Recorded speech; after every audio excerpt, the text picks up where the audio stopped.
What's poppin', everybody? I don't know what's going on with my intro. It was having some conniptions there, or at least on my end it was. Maybe it was just me. But welcome to Culture Pop Season 3, Episode 6. We are going to have a kind of fun, fast, and furious night recapping CinemaCon 2025. So for those of you not in the know, CinemaCon was last week. A lot of announcements, a lot of conversations. Some got more time than others, but we're here to kind of run through at least some of the bigger announcements. There's no way we could cover. Look, they had an entire week for this. There's no way we can cover everything in a 2-hour show. So you might get upset that we don't bring something up. There's only one thing I missed that I forgot to put in our slides, but we'll still bring it up at an appropriate time. But if there's something we don't talk about tonight, you're just gonna have to either get over it or just bring it up in the comments and we will discuss it. But I think it's going to be a fun conversation. Of course, with me, as always, is my main man, Heavy D, aka Drewski, aka I Write Comics. What's up, brother? Hey, man. Not a whole lot. Just hanging out. One thing I've discovered about Disney Plus is there's Hulu on there. And I discovered there are an awful lot of TV shows on there, older ones. Yeah. So I am binge watching Law and Order right now. Hell yeah. Because I was hooked on that show growing up, and it's crazy seeing how many like young superstars are doing guest spots on this show. It's wild. Yeah. Honestly, the big selling point of Disney Plus is Hulu. Yeah, it's got to be. Yeah. I mean, not only Hulu, but Hulu was also like FX. So, you get all that stuff, which is nice. And the Hulu originals, I just started Paradise the other day, which is that any good? I watched the first episode. I thought it was fine. We'll see what happens. Because I'm not gonna lie, I mean those previews, they talk a big game. That's all I gotta say. The previews talk a big game, and I've had a lot of people being like, "Oh my god, it's so good, you got to watch it." But I think sometimes I'm a little more particular than they am. They am. Starting strong. So we'll have to wait and see. We do have Alberto Magnifico himself coming in a second. So he'll be here. Like with Max, I make it hard for those West Coasters. It's like, oh, I get off work at 6 and you start your stream at 6:05. So thanks. So he should be popping in before too long. But yeah, we got a fun show tonight and a lot to cover. So I want to go ahead and, well, I don't know. Before we jump into the topics tonight, I guess I want to ask, do you have anything currently running right now? Because I can't keep up with with all the comics you've got. Well, right now, for the next 27 hours, I can send you the link for. I don't know if you still have the link. It's the Pray for the Sinner Kickstarter. Oh yeah, resend me that link real quick. Yeah. So Pray for the Sinner is available now for the next 27 hours. After that, the vault is closed on it. Closed. Much like the old school Disney vault, back when they cared about their product. Oh man, those were the days. Like that enticed you to go buy that freaking VHS and that giant plastic. Yeah, because we knew that's back in the day when you couldn't find those movies. They were next to impossible to find. But yeah, like Disney Plus now, I can watch Sword and Stone, The Black Cauldron anytime the hell I want. Nice. All right. Sorry, I was checking our group chat. Hey, can you send that in the private chat for me? Oh, that way I'm not. Has anyone else, by the way, has anyone else had issues with X today? I'm not on X, so that's Drew is look. You can pick your poison. Drew's either really really smart or he's a total loser because he's not on X. But all day, like I've either tried to DM people or post stuff, and it's like X is at capacity, or I don't know what the message was, but it wouldn't let me do anything, and I was getting really pissed. So, but yeah, if you can drop that, because usually when I don't know, I'm the one that I have a Apple product, but then my computer is not an Apple product. so I can't be like a weirdo like Max, where he has everything just all booping and beeping from one thing to the other. Or maybe I'm just old. You can let me know that too, because technology clearly is not my thing. If you watch the show, you know technology is not my thing. See, I'm usually that guy helping the people who are technologically impaired at work. I'm that go-to guy. Ooh, what button do I hit? Press here? Is it this one I press? Oh, we got to come up with like an Indian name for you. I don't know if anything sounds like Drew that's Indian, but we'll have to figure that out. All right, it is in the private chat. There we go. Heck yes. I'll pull that up real quick just so we can remind people of what this is before we get into tonight. Share the screen. Share now. And It's taking its, now. It's taking us. There we go. Now. There we go. All right. Hey! So Pray for the Sinner, the trade paperback, all 6 issues with a redux edition of issue number 5. I mean, one, blowing your goal out of the water. $1,500 goal. You guys landed at 8,243. Not bad at all. Just a week campaign. Just 1 week. That's it.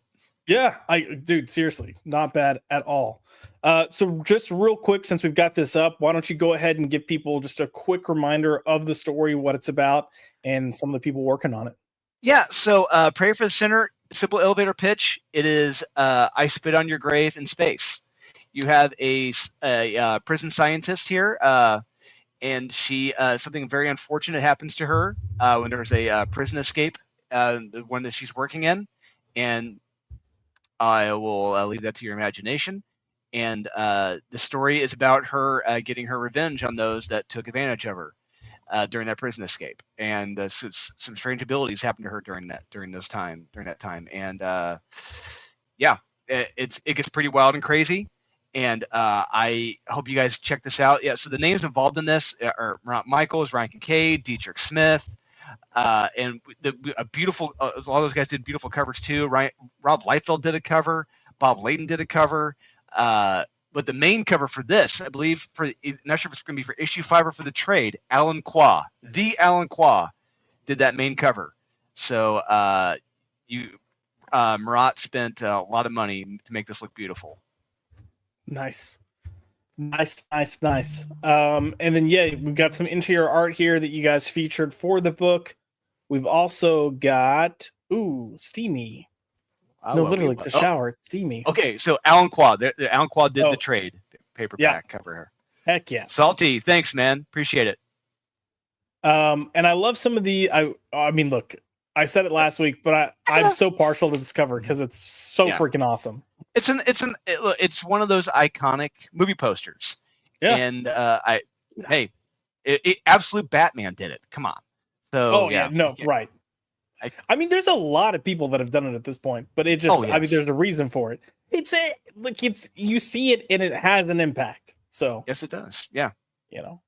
Winning. That's what Murat does. And hey, I'm with a winner, so can't complain.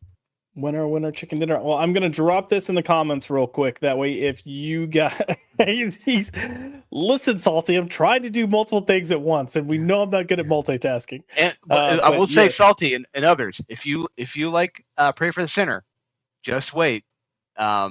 This is not the end of Pray for the Sinner. We got Murat and I got something special planned. Josh may know what I'm talking about. There's a crazy Pray for the Sinner story coming. So. Yeah. Yep. Also, I don't know what that comment is unless it was like part of the thing that got clipped off. But the link came after that little weird thing. But the reason I was talking to Salty is because he post the link, Josh, for fuck's sake. And Zax came in with amateurs. And Zax gets a lot of shit about, being a bad host, but I don't understand because I make him look incredible. So yes, you do. Not to you. Because not because I do anything to make Zax look good. I just end up doing it so bad that Zax is like, well, that tarnation. So But no, super excited. Congratulations on that. Happy for you guys. 1 day left, guys. That's One it. day left. 1 day. Go get it. Speaking of the chat, let's say hello before we jump into tonight's topics. So we do have Cajun Corey in the house, as always, here every single week. It's good to see you, Cajun. Dude, Dallas is going to be here before you know it. I can't wait to see you. We'll have to get dinner.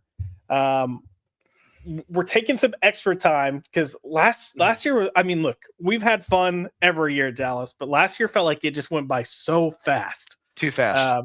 Yeah, so we're making sure we get some chill time in for this year. We've got Zach's in the house with Joshy. What's up, Zach's? Another person that just a nice little support and backbone, and Zach's makes all of us feel better. Like, what can I say? You know, it's Zach's. Yeah. Cajun did come in with, speaking of FX shows, I've been rewatching Justified. Really good show. Just don't watch that latest miniseries. Just don't watch that. Oh, yeah. Just pretend like it doesn't exist. Avoid it. But yeah, that first run was really good. Oh, loved it. Yeah. But yeah, it looks like that is. Oh, we got Nosferatu in the house. Looking at Josh makes me so sick. Is it fair to stare around the table? Oh, Nos. You know, I mean, just get outside, get a little sunlight, buddy. It'll help you down. Okay, nice, Corey. You'll be driving down Wednesday. Sweet. And oh yeah, JD Petty with, if Greta Gerwig can cast Meryl Streep as Aslan, it's only fair that we get Terry Crews as Wonder Woman. What's an Aslan? Sounds like a fair. Yeah. Huh? What's an Aslan? Chronicles of Narnia. Oh, the Chronic of Narnia. Got it. Yep. Yeah. Did you read those books? Grade school. We're talking like 4th grade. Yeah. Well, did you hear that they want, so Aslan is the lion, and wait. What? Yeah. So Aslan's the lion, who's supposed to like represent God, right? Like, isn't that the whole point?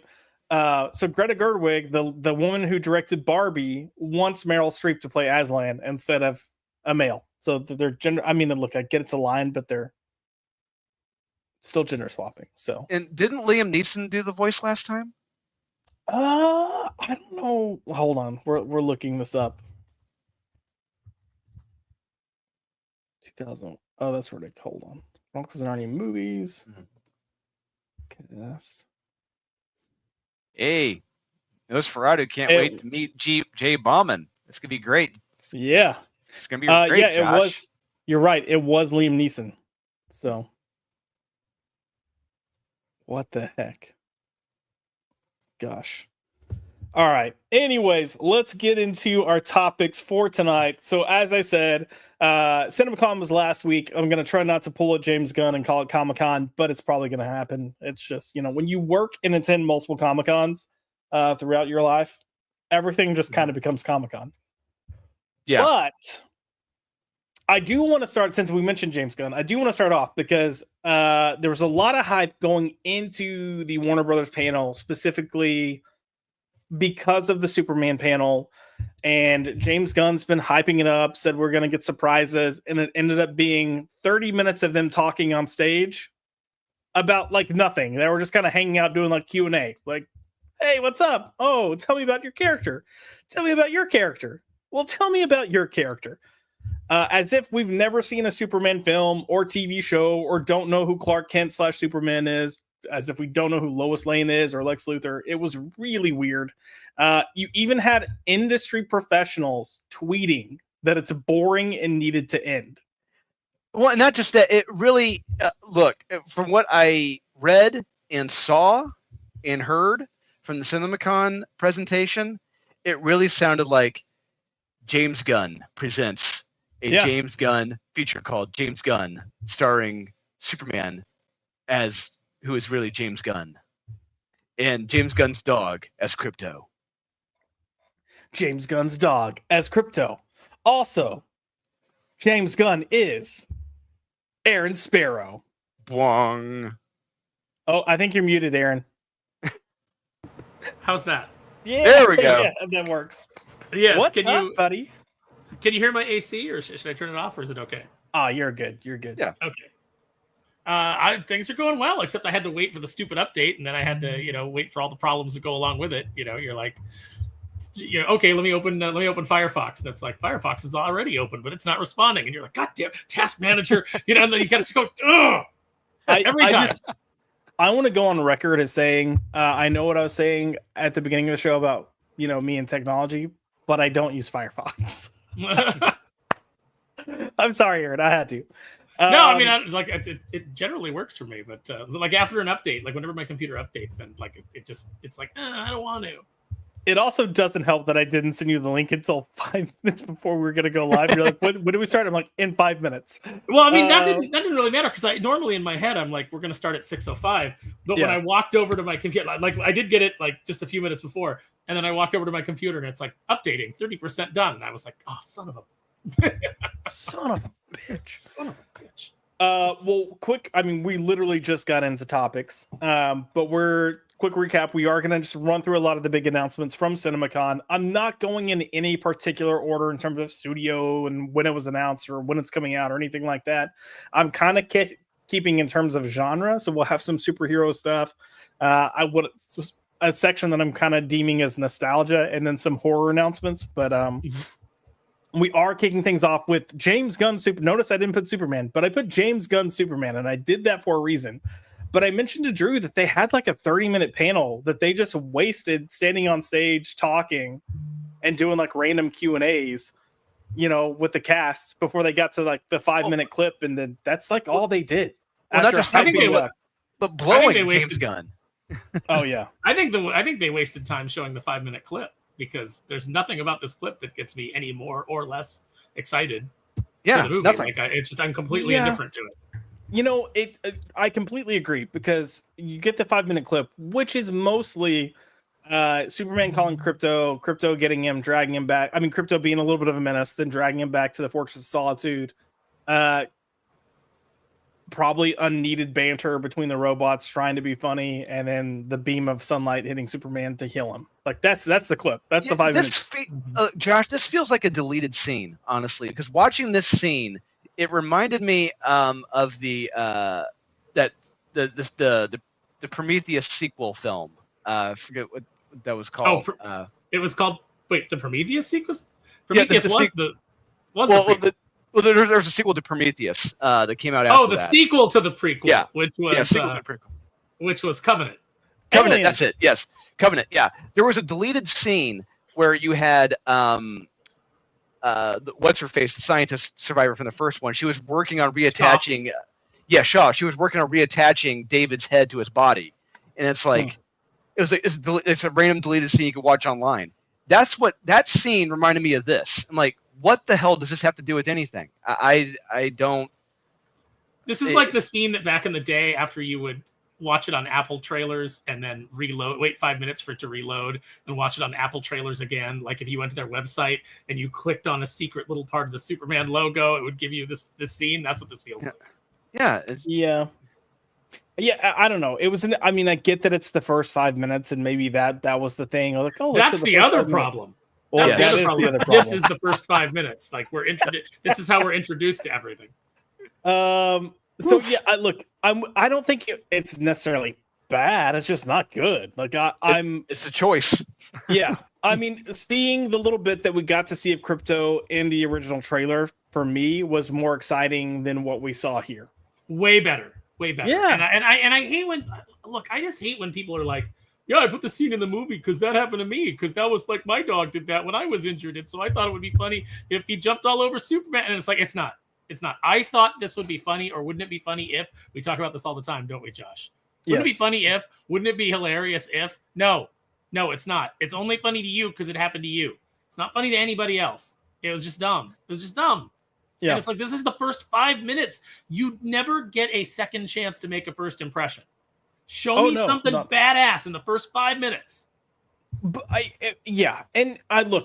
even the clip, outside of the clip, part of me was like, Warner Brothers, what are you doing? Because typically at CinemaCon, you'll give a film like 5 to 10 minutes max, unless you're going to come in. Like they've had at times where they come in and they show, 30 minutes of a film, the full film. Like who knows? Well, look, this is a company that just had their two executives come out talking about the unanticipated success of the opening weekend of Minecraft, and they had the nerve to contribute some of its success to the power of great storytelling Oh for the god. Minecraft movie. Well, look, I saw all the updates and videos of people watching it. I'm glad they had fun. I'm glad they got their game catchphrases. I have absolutely no desire to see that movie, but I'm happy glad for the theaters. Yeah, that's what I was about to say. I'm happy Yeah. for the theaters. Yeah. But that's the point of CinemaCon. You're supposed to come in with like films that you're gonna have in theater to kind of build up hype, get theaters excited, get fans and people. I mean, it's more industry than fans, but it's changed where fans are getting updates and stuff now. But the whole point is to get people excited. And this, they gave 30 minutes to Superman, and the first 25 were spent being like, "Hey, so if you weren't playing Superman, what character would you want to play in the DC universe?" Like, those are the types of questions that they were like. There's nothing of substance. It's just people on stage. Just let's kill time until we get to that 5-minute clip. And then the 5-minute. Who would win in a fight? Would it be Godzilla or would it be Frankenstein? It's like what you get from the really weird people at Comic-Con. You've got Absolutely. you got John Carpenter up on stage, and someone's like, "Who would win in a fight between Godzilla and Pinhead?" And he like takes a long drag off his cigarette because he's John Carpenter and he doesn't give a shit. He's smoking in the building. He just takes a long drag and he goes, "I have no idea. I've not worked on either of those characters." Next question. I saw this as soon as you said that. I just started thinking of the Simpsons monorail episode. Who'd win a race Superman on the Flash, or who'd win a race Superman on the monorail? Yeah, look, a lot of people were talking about this panel last week, or this portion of the panel, and it was not for good reasons. And this also came out on the Hills. Like, I think this came like 2 days after they did a screening for select audiences. And look, the feedback, I guess, or opinions have been mixed to okay at best. Some have been not favorable. I want this to do well. I just don't know if it's gonna do well. And, Friday night, Joshy Poo, when we're on Max's stream, I think it was Mahler. He went through the beat by beat for the film. Someone took down notes, and if those are true, it's gonna be a long fucking movie. Yeah, I'm excited. I'm excited to see. Well, it'll be a long movie, and then it'll be an even longer Mahler review, because that's how it works. Like, you go in and you go like, "Oh, I want to see what Mahler has to say," and you're like, 10 hours, and you're like, "Oh, I guess this is my project for the next week. Just every day, just bite-sized chunks." This is one of those movies that I wish we all lived close to each other so we could go see together to like just have our commentary going. Wait, when does it come out? July? Yeah. Damn it. July. Yeah. Well, come out for Comic-Con. It's probably Comic-Con weekend. Come out and let's all go. Well, I'm working on something for that. We'll see what happens. If I can manage, I'll try to manage, but time off is tough for me right now. But yeah, I want to be excited for this. It's just it's hard right now, and I don't know. I'm struggling. We do have Ciexla in the house. I do want to say hello to him, but he also says, I'm worried about James Gunn's Superman. I am too, man. And if you noticed, they referenced that they're doing the Sergeant Rock film with Colin Farrell, but they didn't mention anything else. They didn't mention Clayface. They didn't mention Supergirl. And honestly, you would think that might be something worth mentioning, considering the buzz that's coming out from Minecraft, because Jason Momoa's in it. He's going to be playing Lobo in Supergirl. They didn't mention any of those. They're just quiet. So that tells me pretty much up front that Warner is like, hey, everything's riding on Superman, which we knew. Now we're seeing it from them. This is a classic win-win situation for me. If the movie's great, I get a great Superman movie. Mm-hmm. If the movie sucks, the DC universe is probably over, and Tom King's dreams of being involved with these movies is dead and buried. And thank God. So, either way, I feel like I'm in the winner's position. So I am both rooting for success and for failure, because either way, I get something I want. Absolutely. We are going to move on because we have quite a few films to talk about. Some will have more to say than others, but I'm going to keep it in the comic book sphere. We're going to go to Disney real quick and talk about Fantastic Four First Steps. So They did have a few extra clips that they showed here. I think the main takeaway that we got here was just one, Sue's pregnant, so we know she's pregnant in this film now. So great. And then Matt Shackman, the director of the film, was asked, since there's so much multiverse going on, are we going to see any of that happening within the film with like 60s versions of our heroes? And his response was absolutely not. The only heroes in this film are the Fantastic Four. We're not focusing on other heroes. We're not going to cameo other heroes. We don't want gimmicks. We just want to tell the story. Wow. And I know. And then he went on to talk more about why he's choosing to do practical effects and why they were trying to build more practical sets. And, it's all, for me, the right things to hear. And part of the reasons why I like Matt Shackman. But I think that the superhero film of the year is going to be this one. I don't know if you all... I was hoping that we'd get a practical Reed Richards, and instead we got boring ass Pedro Pascal. That was great. What does he mean? He's just white passing enough to not offend China while still getting to check their diversity checkbox. I don't like Pedro Pascal. No problem with him as an actor. I think that he's good in roles that he performs in. I just don't like supporting pedo apologists. So I'm not looking forward to this. He is a terribly miscast. Yeah. And I think that when does this come out in relation to Superman? I think like a week. It's not too. There's not too long of a gap. I think maybe 2 weeks after, a week after. Who's first? I think Superman's first. These movies are going to cannibalize each other. Yeah. I'm pulling it up real quick. So Fantastic Four releases July 25th. Superman releases July 11th. So there's 2 weeks in between the two. Yeah. And when does Jurassic World come out? That's got to be August. I think that's August. So it's going to crush both of them, I think. Well, they'll both be over by then. Yeah. All right. Release date for Jurassic World Rebirth, July 2nd. So it comes out. Oh, jeez. It's getting the 4th of July weekend. So it's getting a little more than a week before Superman drops. So question, what's got Memorial Day weekend? What's taking that? Is that Lilo and Stitch? It might be. Ooh. Let's be honest. That's going to be that. It's going to be between that and Minecraft are going to be the two big money makers of the year. Oh yeah, I think Lilo and Stitch hits $1 billion easy. Yeah. Oh yeah. We'll be popping on that movie in a second.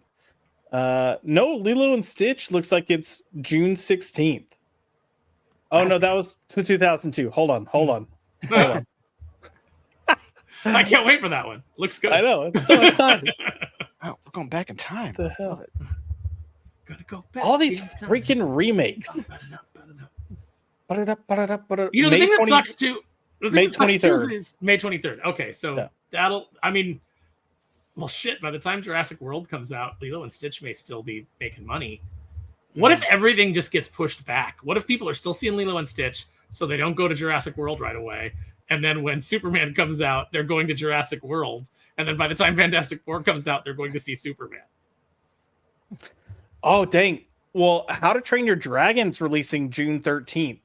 So they're all kind of just like, yeah. It might actually be a decent, I'm not saying that the movies will all be good, but it might be a good summer for theaters finally. It could be. Mission Improbable. That comes out too. I forgot about that. Holy shit, you're right. We're going to be talking about all these movies. So, it's going to be a busy summer. And it will be curious to see what ends up kind of running with the, I guess, the top box office. I'm just strictly saying out of comic book films, I kind of think this might walk away the winner. Because if they focus on story like they're claiming they are, and if they focus on really trying to just deliver a good film, this could be it. I mean, I feel like Fantastic Four has always been a bit of a hard sell. But there's also been discussions that I think it was Matt Shackman again was saying it's less comic booky and a little more sci-fi. So I'm hearing that. And I've always said that if they wanted to nail a Fantastic Four movie, you don't make a superhero movie. You make a movie about a team of scientist explorers. Yeah. That's what you focus on. You make it that, and you go to the negative zone and, you do that. And that's how you crack the code. Yeah, I was hearing Yeah. references to like Stanley Kubrick, like shooting it like 2001. So that'll make it very interesting visually. Yeah. It's just weird to me. Again, the Reed Richard casting. I mean, a guy that can like change his shape and stretch, and like you should pick somebody with good skin. Yeah, I look, I don't know. I mean, from what I hear, Pedro's like a really nice guy to work with, really professional as far as showing up, doing his job. But I don't know. It was a weird choice. Like I don't get it. And I think Disney needs to, kind of slap him down real quick because he came out, what was it, a week ago with the social media post supporting Rachel Zegler, calling her brave or no, icon. she was iconic. Icon, yeah. Like, I'm like, well, that is technically true. She is like the icon of disaster, of like self-implosion. Yes, Hurricane Zegler coming through. Yeah, survey says for PR nightmare, Rachel Zegler. Yeah, there you go. I mean, Disney. Remember when everybody was mad at Brie Larson? Doesn't that seem quaint now? Like the things that Brie Larson said, doesn't that seem like, that was no biggie. Come here, Brie. Good old days. Brie, come sit with us. Let's point and laugh at Rachel Zegler. Yeah, I'm just waiting for like Rachel Zegler to say something like denying the Holocaust or something, and like, God, here we go. That'll be. I mean, she basically attached the movie to Palestine. So when you have Gal Gadot in your movie, and they had to hire additional security for Gal Gadot because she started getting death threats. Yeah. Yep. I do want to hit the comments real quick. Zax came in with, I hate Pedro and he's not a great actor. Completely he's fine. He's fine. I am sick of seeing him. I don't think he's I don't think he's leading man material, and that's just me. I think he's great as a supporting actor. I think he's great in ensembles, but I just don't think he has the charisma to lead. He was fun in that movie with Nicolas. He was fun in that movie with Nicolas Cage, but that movie was a farce. Yeah. Yes. And look, they're meant to like work off each other, which plays well. We'll see. He might surprise me. I'm fine with all the other casts. I think they're great. Yeah. I'm really curious to see what they bring to the role. People that have seen more clips than I've seen, they've been praising Johnny, which I can't think of his name right now, the actor, Quinn. But Joseph Quinn? Joseph Quinn. There we go. I heard that Galactus is literally a guy in a suit, which makes me happy. Me too. Yeah. And we'll see what we think about female Silver Surfer. I hate that. I hate that, and that's why I'm not. That's why I'm not paying to see the movie. Yeah, I will pay for another movie and go. If I decide to go watch this in theaters, I will pay for another movie and I will go into. So I did hear that wasn't. So there's, I can't think of his name now. There's a guy that's in between like Kevin Feige and Bob Iger. Mm-hmm. Oh yeah, I know who you're talking about. That was his call. This was his call. He's the one, and he wanted her. He wanted Julia. God, why can't I think of names tonight? I liked her on Ozark, so make her the Silver Surfer. That's exactly what it was. So we'll see. But apparently, she doesn't. Well, that executive is retarded. Yeah, and should be fired. Soon to be fired. Yeah. Yeah, it's interesting hearing some of the. Well.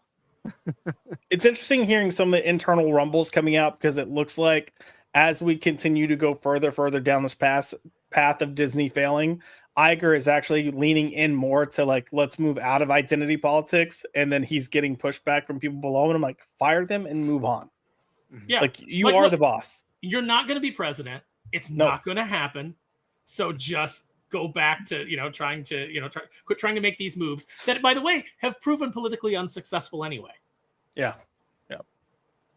I do want to stick with Marvel real quick, and we're gonna transition over to. Oh, I didn't change the name. That's whoops. But Thunderbolts, but it's not really called Thunderbolts. No, it's got an asterisk because at the end, it's good. The Thunderbolts logo is going to go up, and then it's going to change to Dark Avengers. That's what. Yep. They're gonna do. Absolutely, 100%. I mean, we've been saying it's more Dark Avengers than Thunderbolts to begin with.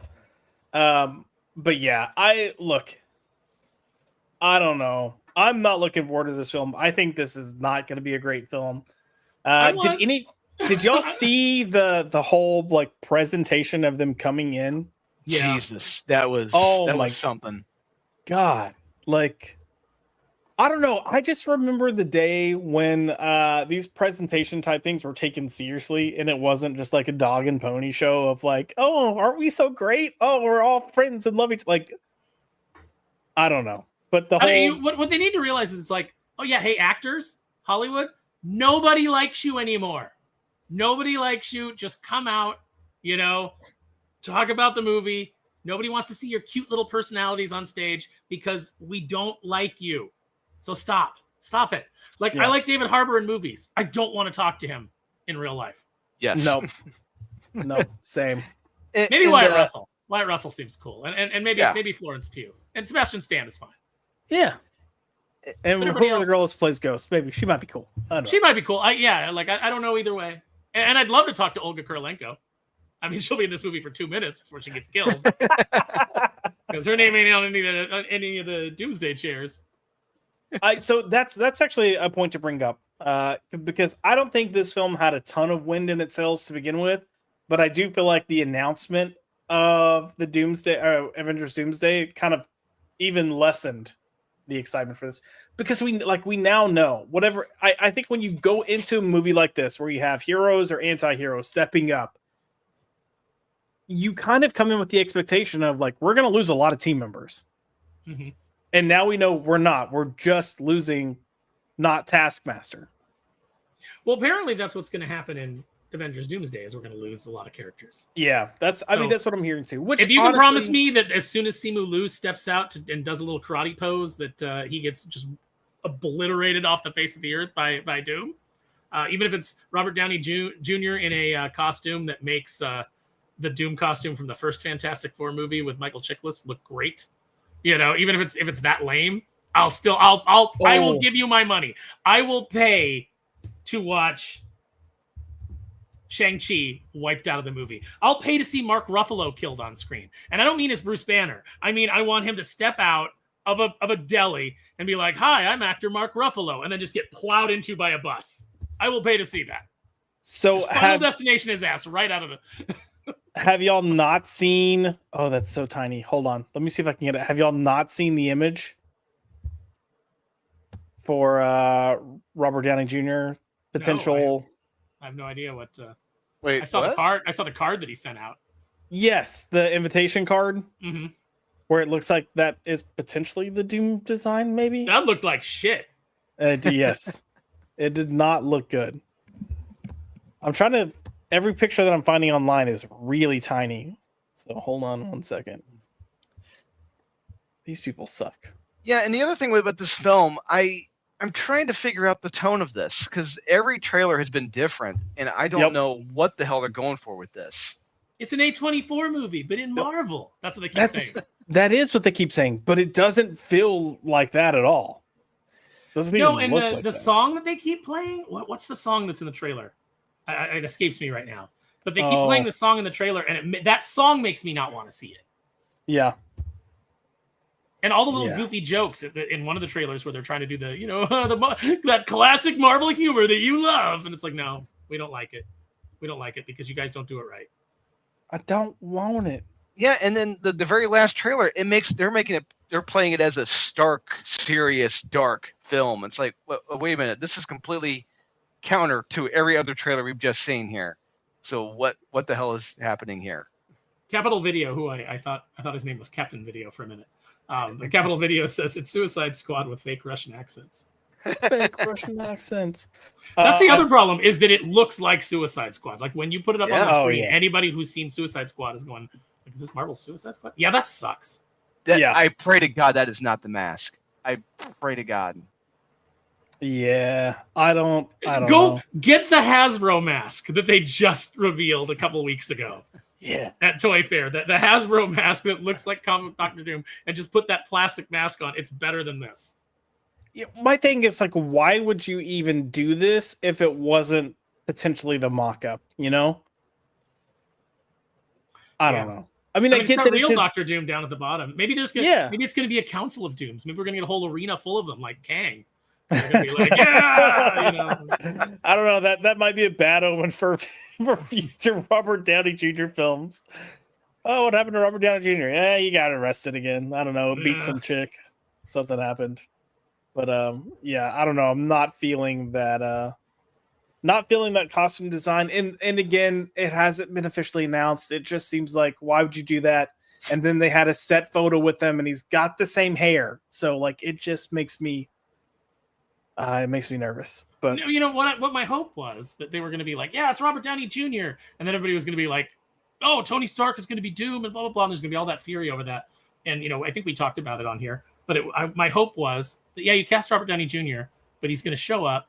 He's not going to be Tony Stark. He's going to play Victor Von Doom. They're going to have him under makeup and wearing the mask. And he's going to do a totally different performance. But if he comes out and he's alternate universe Tony Stark as Doctor Doom, and he's quipping and he's doing his little bits, that's what ruined. I remember when I was watching Rise of the Silver Surfer, and Doom said, Doom, who's finally kind of like acting like Doom, but then he gets Surfer's powers, and he grabs the Fantastic Car in a hurricane. He goes, "Let's go for a spin," and I was like, Doom does not pun. That's not. Your Doom may not pun, but mine, no, I'm kidding. Doom does not pun. Furious. Zax, are you referring to RDJ?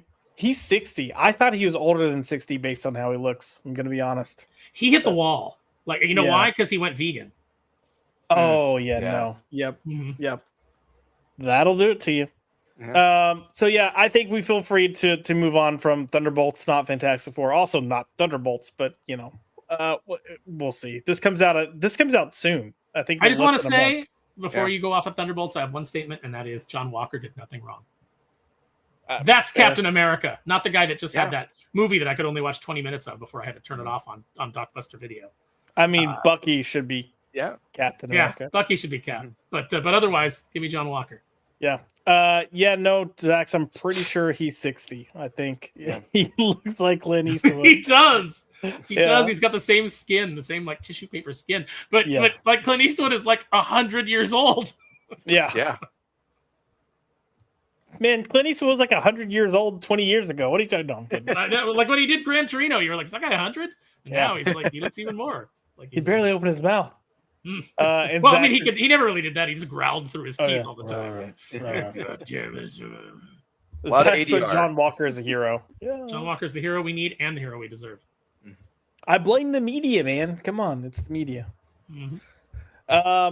The other Marvel announcement that technically came from Sony was what the next Spider-Man film is going to be, and it's Spider-Man Brand New Day, which anyone that's familiar with comics is going to go, oh, fuck. I mean, well, I guess, look, there's the aspect of it where the comic series, the story, it was them trying to reset, right? Which it feels like they're trying to do. But then again, at the same time, I'm hearing that there will be multiversal elements introduced in the film. And Zendaya will be in it. And it's like, so we're moving on or what? I don't know. And the fat kid, he's in it too. Oh, Ned Leeds. Like, oh God, I still hate the fact that he's named Ned Leeds. We're gonna get Fat Hobgoblin. It's gonna be awesome. Yeah. Starring J.P. Penny, starring Pedro Pascal as Paul. Oh no! I mean, that would be a fitting role for Pedro Pascal. That is, I would buy him. I'd be like, well, that's dead on casting. I support that 100%. Bring Pedro Pascal in as Paul. We've got Boosh in the House of Boosh, but wait, it doesn't have home in the title. So yeah, it's a new trilogy, man. Yeah. Destin Daniel Cretton, so the guy that directed Shang-Chi is directing this. And look, I don't think Shang-Chi is great, but I don't think the directing was the problem there. No, the things that suck about Shang-Chi are have nothing to do with the director. Yeah. So I'm curious to see what he does. I'll give him the benefit of the doubt, but at this point, I'm more nervous that they're going to lean into this whole multiversal story because this is falling between Avengers Doomsday and Secret Wars. And we know Tom Holland's going to play a large role in Secret Wars. So I don't know. I'm so over the multiverse at this point. I just want good stories. I want our heroes in their own film without variants, without whatever these gimmicks and cameos and everything else. I'm okay I'm okay with the multiverse if they use it to replace Shang-Chi with another actor, bring in Henry Golding, and I'm okay if they use it to replace I don't know, that greasy-eyed chubby boy that played Namor. Oh, Tina Huerta. Get him out of there and give me a real Namor. Yeah, real Namor. This Aztec bullshit. Yeah, You know how swimmer. hey guys, you know how you depower Namor? You dry off his back. We should cast somebody Hispanic for DEI reasons. There's nothing about that could go wrong. There's nothing about that. Nothing derogatory or offensive. Nothing. It's like when you're trying so hard to be inclusive and progressive and you actually drive right into racist. That's what they did with that casting. You're a racist. Since we're kind of talking about random Marvel stuff anyways, with the Thunderbolts team, Florence Pugh was asked about Avengers Doomsday because they start filming, like, I think they started this week. And they asked if she was excited and what she thought about the film, and she said, I haven't even gotten a script yet. So that makes me nervous. Don't worry, because as we all know, Feige is a genius of finding the story in the editing room. Yeah. I've been watching Bullets and Broadswords, Bullets and Broadway. I can't remember the exact Bullets and Blockbusters. Broadway? Oh. No, Bullets and Blockbusters, YouTube channel. And what the channel is it's like they do these deep dives on what the movie almost was. Go watch the Endgame one and just listen to what some of Feige's ideas were before the Russos were like, we don't want to do that. Yeah. And you'll realize this is another guy that should be nowhere near creative. You know, he got a lot of credit because he stood on the shoulders of people who actually were creative. And then once those people were gone and he was like, I'm going to hire directors based on checkbox diversity. And because I'm the guy, it's all me. It all fell apart. It fell Rob apart Liefeld, so fast. I disagree with Rob Liefeld about a lot of things, but Kevin Feige is not one of them. The MCU is going to be studied for how fast and drastically it fell from like the graces of Hollywood. Not even Hollywood, just fans.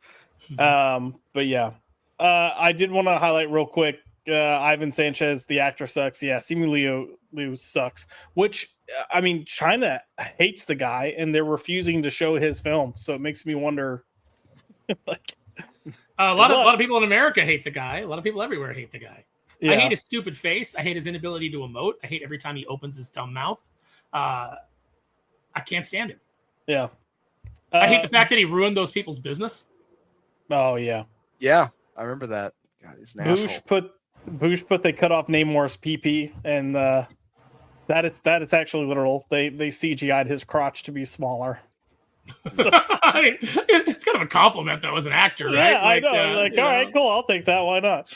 Yeah, it's like you've heard the story of Willem Dafoe, right? Willem Dafoe was supposed to have that full frontal nude scene in that movie, and he came out, and apparently Willem Dafoe is so gifted in that arena that, like, they said that people weren't even like impressed; they were confused. You saw the size of Willem Dafoe's junk, and we're like, I can't.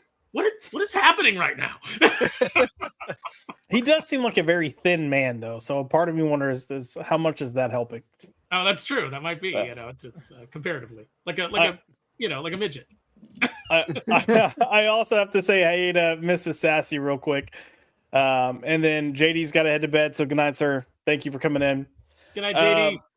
Yeah, I think Spider-Man's going to be interesting, and I don't know. We'll see. And in other news, kind of related to Spider-Man, so Amy Pascal has been the head at Sony that's been overseeing all the Spider stuff.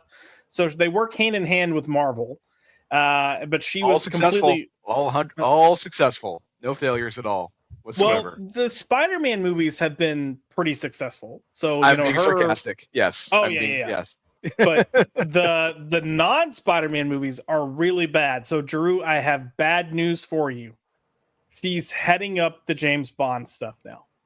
I wanted to smash my TV as soon as I read that. And Bond. Look, I am one of the biggest Bond fans on the planet. I have been watching Bond since I was in grade school, and I have most of the novels. And the minute Vita Ayala became a writer on James Bond, and they decided to kill James Bond on film, Bond was dead to me. They have killed James Bond. They also had Danny Lore. Come on. Danny Lore fan you are. God damn it. Yeah, don't forget Danny Lore. Bond is dead. There's no other way to say it. Bond is officially dead at this point. They cannot. They killed it for me when they cast Daniel. Like I was out when it was Daniel Craig. Like I just never got into any of those. And I used to, like you, Drew. I used to watch, like as a kid, I grew up watching all the Bond films. I went through like this Bond phase where I would every week I would go and when we go to the video store, I'd be like, I'm gonna get the next Bond movie. I'm gonna get the next Bond movie, and I watched them all. Loved them. My brother and I had a lot of inside jokes based on the Bond movies. You know, we'd play in the backyard pool and we'd pretend that we were James Bond and we got thrown off of an oil derrick or whatever, and, had to survive. Everything was Bond for like one glorious summer. But yeah, I just never got into those films with Daniel Craig. And honestly, the only way you could maybe get me back now is if Bond were Henry Cavill, or if you did Old Man Bond with Pierce Brosnan. Yeah, I mean, King of Spies, which would be that Mark Miller story, which would be perfect for him right now.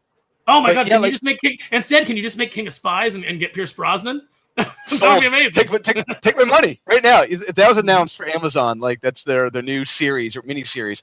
Oh my God, I watched that just like Reacher. Cannot wait.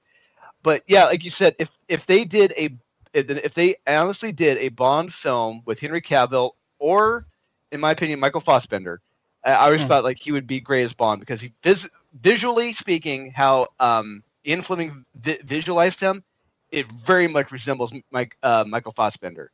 But Fassbender looks cold. Like he looks like he has. When you see his face and his glare, he looks like cold, and the way that like Ian Fleming described Bond. Perfectly. Speaking of Ian Fleming, Drew, I watched a movie that had Ian Fleming in as a character the other night.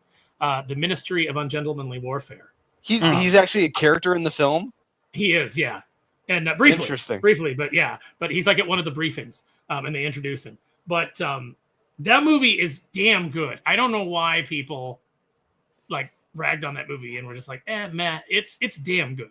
Okay, I'm gonna watch it now because I heard, like you just said, Aaron, because I heard a lot of bad word of mouth about it, so I haven't checked it out. But I'll do that now. Okay, wow. I never saw it. I need to see it. You can get your girlfriend to watch it too because it's a handsome movie.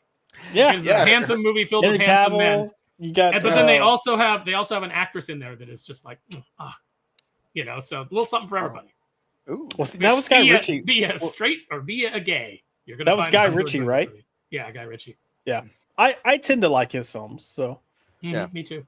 Last thing I want to touch on with Spider-Man: Brand New Day before we move on is to do these Spider-Man films at Marvel. There's like this contractual agreement that a Marvel character has to show up in the film. That's why we've had Tony Stark and Nick Fury, and then who was this last one?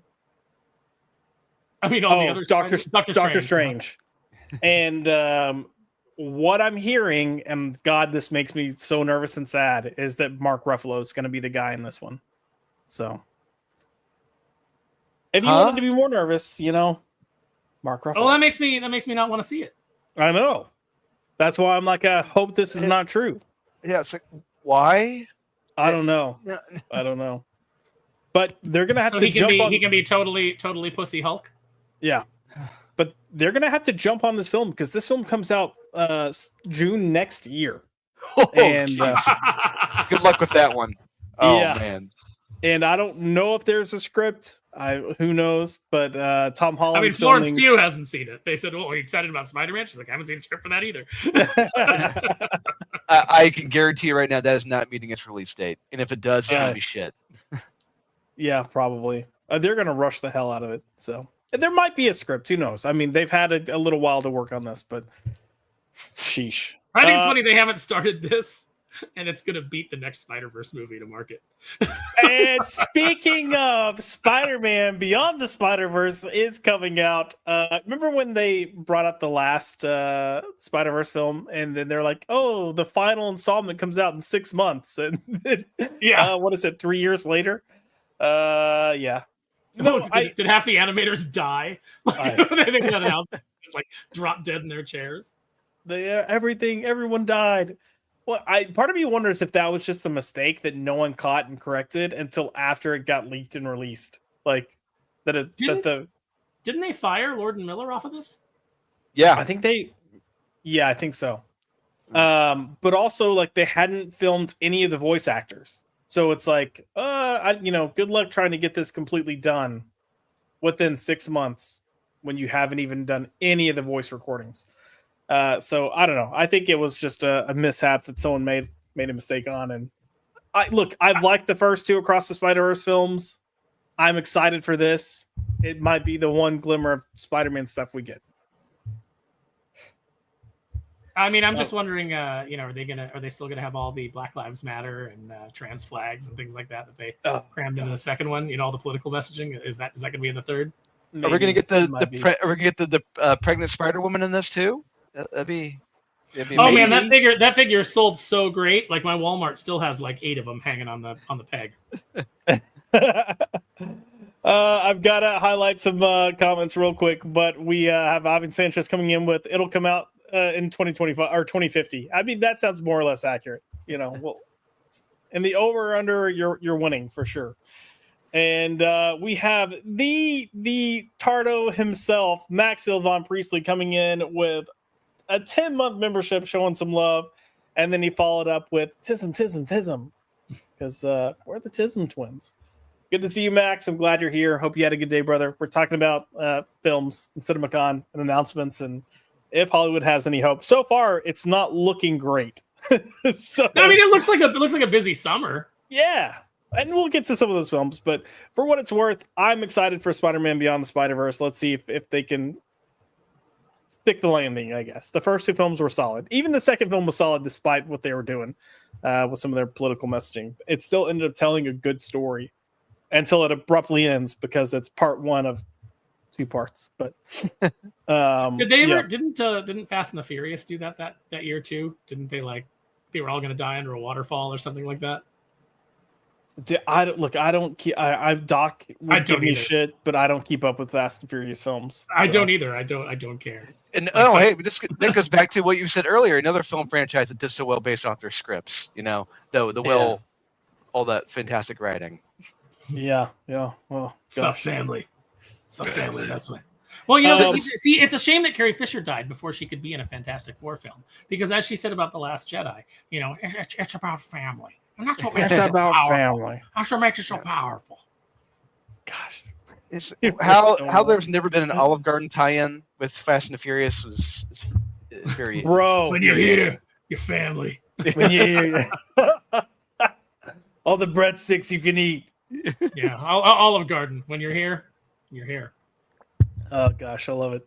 I do want to touch quickly. More breadsticks, Alejandro. No more. No, Gail Simone, you can't eat here anymore. We told you. I heard that Gail Simone went into the restaurant and she ate all the food in the restaurant and they had to close the restaurant. When they asked her what she wants to drink, she said a large Alfredo sauce.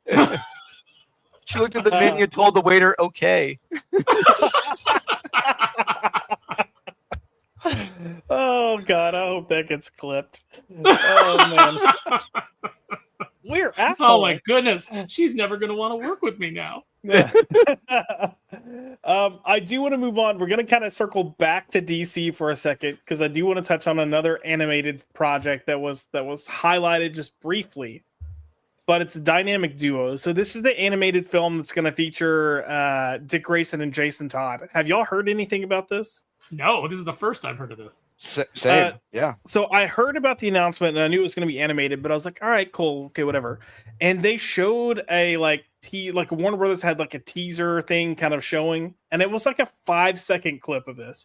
But a ton of people are talking about it because for the animation, they're mixing like puppeteer, like stop motion capture puppeteer type stuff with old school animated art. And what? then they're this sounds wild. Yeah, they're using CGI to kind of help blend. But based on the clip, everyone's like, I don't really know how this is going to work, but it looks beautiful. And I've seen the actors that they cast for the voices. will that tell us who they're going to play if the DC universe survives past Superman? Well, Because yeah, remember, they said that everything was going to be synergized. Oh, that's true. so this has to be a younger. This has to be a younger Jason Todd then, if it's going to be Dick Grayson in this as well. Yeah, I don't know how they're gonna. I mean, I think they're both gonna be operating as Nightwing and Red Hood, and then you're gonna learn about time as Robin. Oh, Which would make sense with the kind of like yeah. what James Gunn vision for Batman is, because they were going to use Damian Wayne. So it's like they're fast forwarding through a bunch of stuff. Yeah. So this would be like the backstory. You know, it'd be great is if James Gunn does get to do a Batman movie and they just use the puppets from this in the movie, but with real actors playing everybody else. But it's like, no, we remember we said synergy across all brands. So Nightwing and Red Hood have to be puppets. Yeah. I'm not seeing anything about the actors. I don't know if they've cast them yet, but so this may not even happen. Who knows? It may not. They probably just filmed that 5-second clip and like, look, they believed it. Like, proof of concept. Yeah. DC is healthy, potential buyers. Hey, look, we in the pipeline. We may have done the same thing that the Acolyte did to Star Wars, where it wasn't a real thing, but we said it was, and then we made it happen. Yeah, I don't know. If you don't know that story, look into it because it's interesting. But no, this is probably the one DC thing I'm actually curious to see, so I hope it happens. And yeah, we'll go from there. Until you find out Tom King's lead writer. Oh fuck! Then, yeah, I'm out. Him and the girl that did Birds of Prey, both of whom are in the DC writing room, which is why I've never had any faith in this iteration of the DC.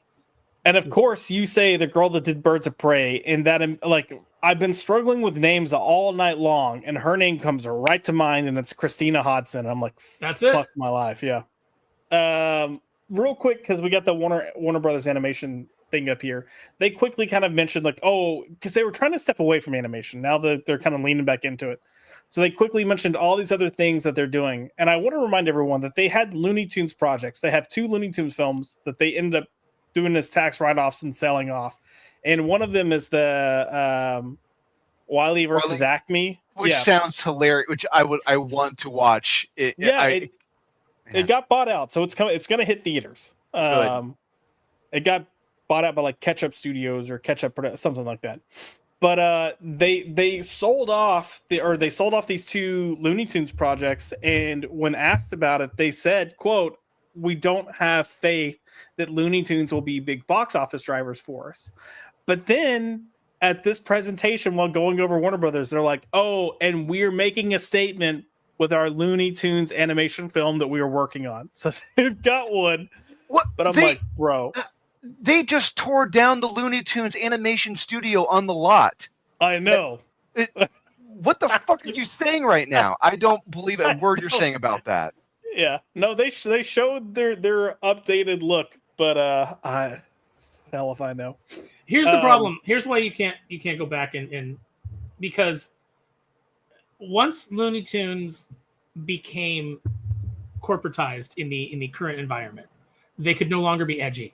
And that was Looney Tunes stock and trade, was that they pushed the envelope, that was the edgy cartoon. Disney was safe, and Looney Tunes was edgy and had that kind of like anarchic spirit to it.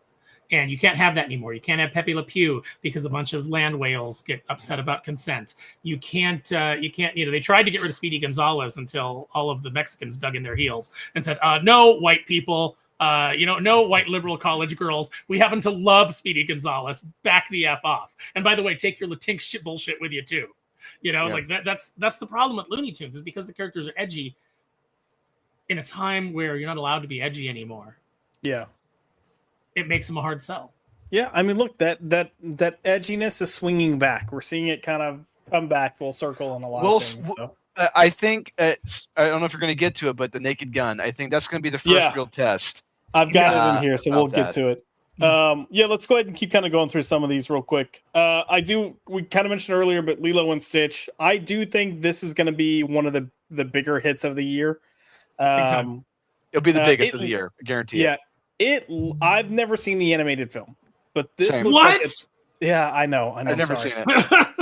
Oh, you know what? We have to shame you the way that we normally shame Max. Look, I have. You can shame me even more because I have Disney Plus. So throw the shame on. I will watch this on Disney Plus before the live action film comes out. But well, no, you know what? See if you can get it on. No, because don't watch it on Disney Plus because they've already edited it on Disney Plus. Oh, they've already changed things. So see if you can get a hold of the Blu-ray. Wow. Okay, yeah, I'm pretty sure I can. That'll be pretty easy. And you'll want to have it in your collection. It is a fantastic film. I mean, look, I already love this little sucker just from seeing these adverts of him. So I'm I'm getting shamed.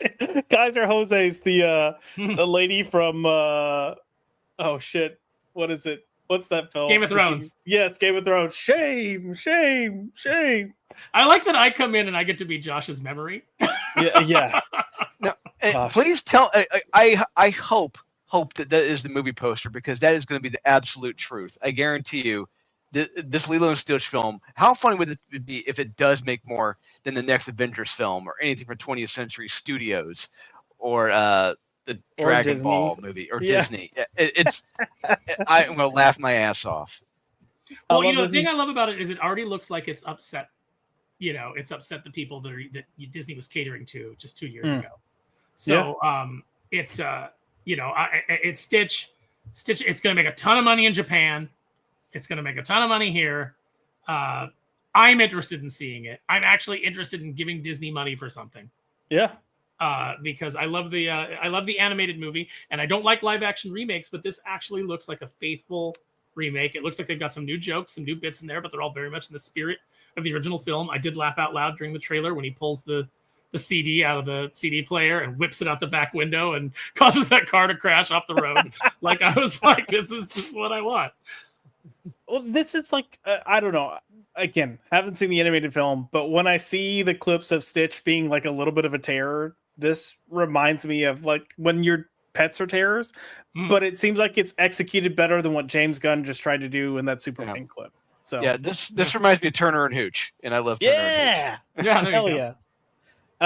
I forgot to add a slide for this film, but I do want to bring it up. And I did my intention was to include it in this, but it is How to Train Your Dragon.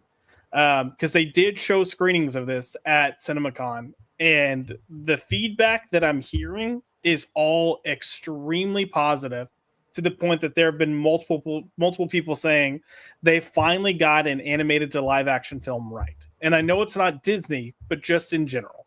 Well, it looks like they just copied it frame for frame. And since the first How to Train Your Dragon was so great, with the exception of the race swapping on Astrid, it just looks like every shot that they show in the trailer looks like a shot from the animated film. Yeah, I'm curious to see how Astrid actually looks because some of the clips that I've seen of her, she looks a little lighter skinned, and they've tried to put some blonde in her hair.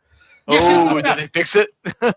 Not no, she doesn't look bad. I think she's light skinned. Yeah, she's fair so skinned. it's not distracting. Right. You don't look at her and immediately go, well, I don't think she belongs in this Viking culture. Like it doesn't take you out of it, her look. So I think that it'll be good. And if they just copy the first film, I mean, creatively, why would you do that? But also to make money, why wouldn't you? Yeah. So and I'll tell you what, it makes me more excited what makes me more excited for this film is the unveiling of the How to Train Your Dragon, like the Burke area of Epic Universe. Seeing all the clips from that. Like that looks amazing. That takes me back to like being a kid and just kind of like the wonder. And I think I even said on X that the spirit of Walt Disney is still alive, but it resides at Universal now. Yeah. I'm trying to look at comments real quick. So Chris came in and said, "Did you see the new Predator Killer of Killers trailer that came out today?" I think it's an anime. I didn't see it, but I heard it. I think it's like an animated feature. Okay, I was gonna say I know that's not the next. I know that's not the next live action one because the live action one is Predator Badlands, but they go to like a different planet. It's not even on Earth, and apparently, Predator is like the good guy in this one. So I will. Yeah, he makes friends with the girl, and they're besties. She teaches him how to braid his hair. That's what, and then we find out that's how the Predators got all their dreads. Oh, it's like when you found out. Excited. It's like when you found out how Han Solo got his name. Solo wasn't.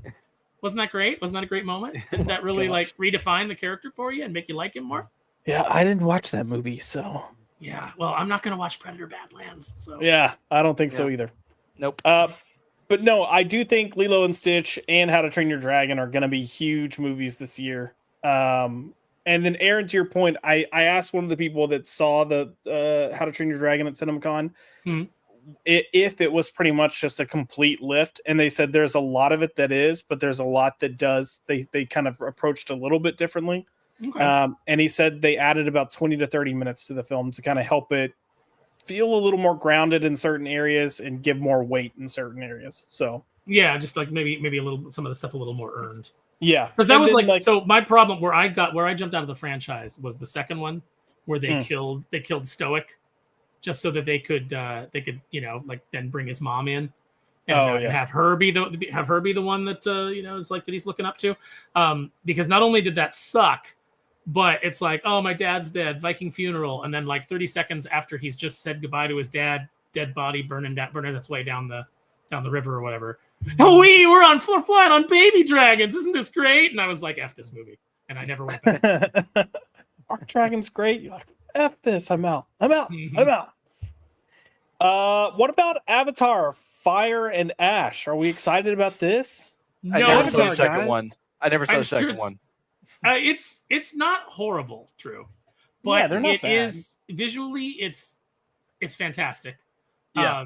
When I watched it on my big screen TV at home, and my friend Marie said, I wish we'd seen this in theaters just because of the beauty of it.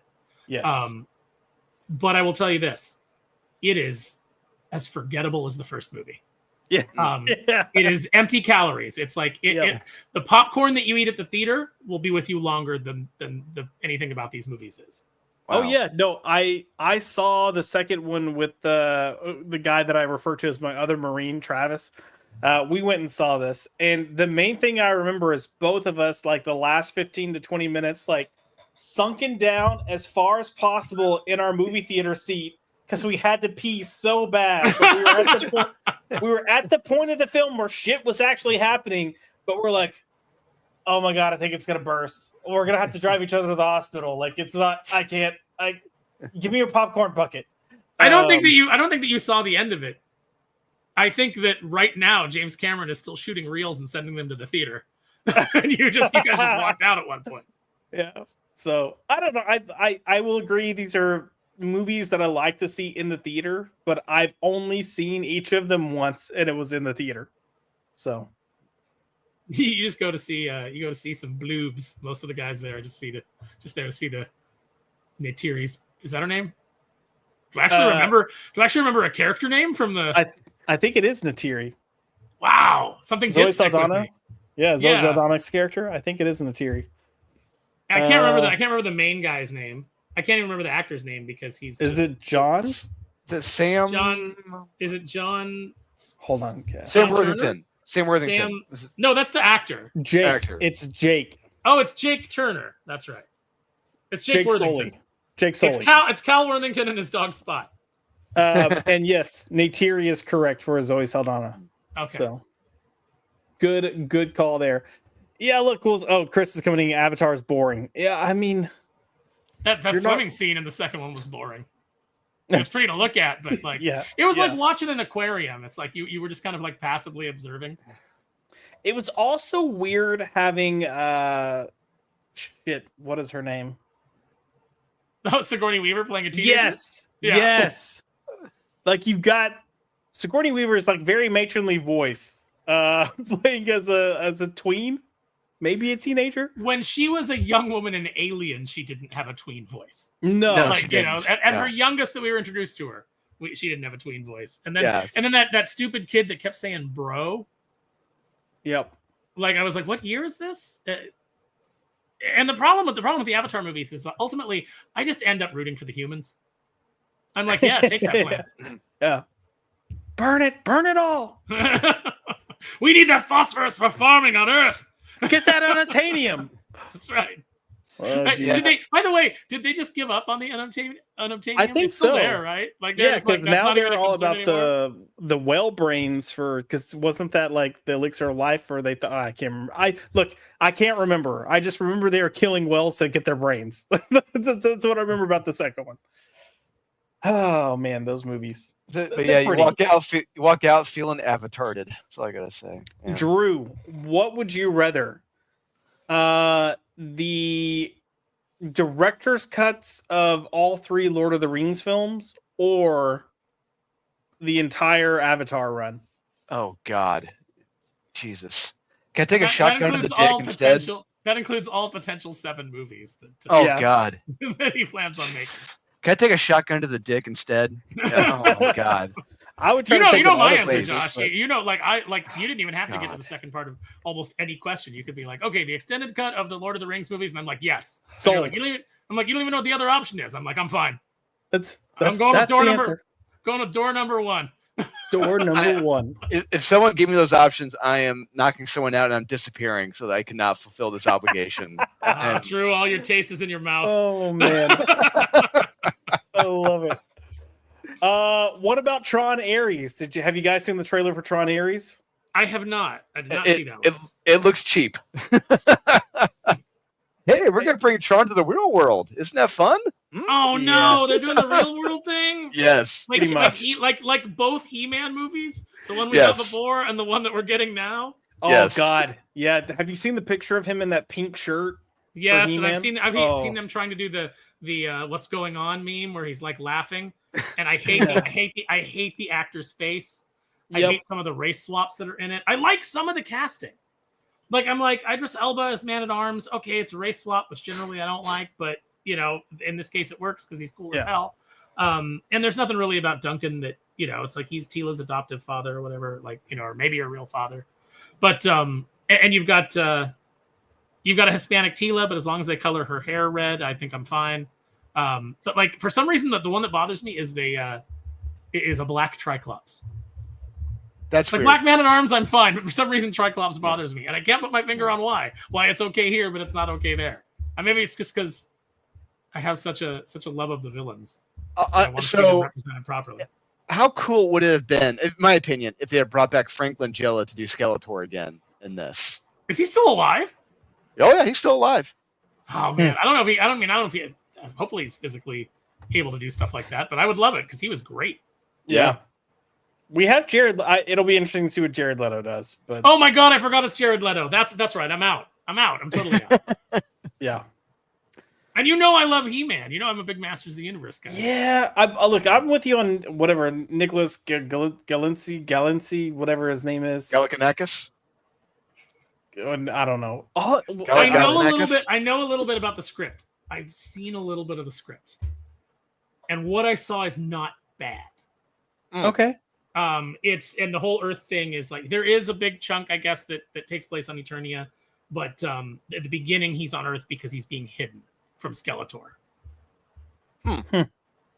That's fair. Mm-hmm. So they they're can not do going to some. They can do some wacky comedy. Fish out of water. I'm from a place. Because he's having visions of Eternia. And he keeps talking about Eternia that he's having these visions of because they're real to him. And everybody's like, this guy's a little bit wacky. Look at Crazy Pants over here. Oh, for fun. They do that thing at the beginning, but ultimately it ends up on Eternia. Yeah. So they're not going to do like the original plans for the He-Man movies, where like Earth was Eternia in the past. I hope no, it's not. That's not in the version that I saw. But you know how these things go. Okay. Yeah. Yeah, I don't know. We'll see. I don't have the highest of hopes, but I could be wrong. I love Alison Brie as Eva Lynn. That's fun. Yeah. The Tila girl was Veronica Lodge on Riverdale. She's hot. Yep, she is. Yeah, look, something casting him down with. Not holding my breath. That's all. Nadia's here, and she has Hey. a taste. Yeah, look at that. look at Nadia. What's up, Nads? Hey. Clearly we don't have much to say about Tron Ares.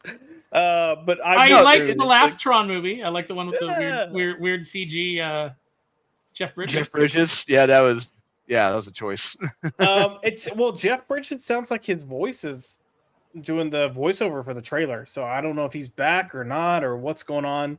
And then 9 Inch Nails is doing the soundtrack, so maybe That's gonna be the best part of the film. I We'll know, see. and it's not just Trent Reznor; it's literally 9 Inch Nails. The Whoa! gang's back. Oh, my okay. god! Wow. Have you ever heard Yeah. one of Jesse's friends did a song that's called "This Song Sounds Like a Trent Reznor Song"? and at one point he just yells in the song, "Weird guitar," and then the weird guitar starts. That's awesome. I do have to shout out Nadia real quick with becoming a YouTube member. Let me find a clip real quick for that because she is awesome. We will go with this. Who wants to hang out in a blanket fort with grown men in tiny underoos? Hello. Love that clip. Also, Nadia, are you coming? Are you coming to Dallas? Let us know in the chat. Yeah, let us know. I don't know if she's coming, but let us know. I also need to. I forgot to do a clip earlier when Max did his 10 months of membership. So my bad, Max. We'll give you some Wolverine, Max. I'll be nice. Actually, no, I'm not. I'm not going to be nice. Max, you get your clip. That's what you get. Max, I just gifted you a ice cream super sticker. Ice cream, yum.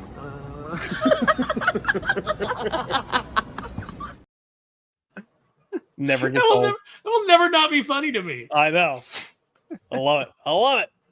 And apparently Drew was giving Nadia her feet, what she came Oh for. yeah, little piggies she came for. Yeah. Jurassic World Rebirth. So I'm going out to say it. If Lilo and Stitch or How to Train Your Dragon aren't the #1 movies of the year, then this will be. Yeah, this is gonna be number 3. It'll be in the top 3. Superman and Fantastic Four are gonna be like 5 and 6 at the end of the year, I think, at best. But yeah, this one I think just by virtue of being Jurassic Park and it in a script that sounds like nothing has changed at all whatsoever. It just it's by nature. Well, at least it's like we're going to an island and we're fighting dinosaurs, or we're on the run from dinosaurs while we try to grab stuff. At least it's that. At least it's not like, hey, you know what'd be great in your Jurassic Park movie? A big local. Tim Cook from Apple created locusts, and they're eating all the crops. That was such they legitimately had themselves set up to actually have like a good third film. You know, you've got from the second one. Well, just in the respect of you literally have dinosaurs all over the planet. Like they've all kind of because 30 dinosaurs got out of a garage. Sure. Yeah, why not? In an isolated area, and now they're all over the planet. Yeah, they breed like bunnies. Life finds a way, okay? That's why that line was there. Life finds a way. Life finds a way. No, I mean you're bringing the two casts together, and then you decide to tell that story. I was like, come on, man. Well, at least they resolved the little girl clone plot that we were also heavily invested in. Yeah. I remember it. Like I remember, I didn't see it in the theaters because I didn't pay for the second one. I wasn't going to pay for the first one. I paid for the first one, the first Jurassic World, and that was enough. And then I heard about the second one, and I was like, I ain't going to see that, and I definitely wasn't going to the third. Sam Neill could not get me back into that movie.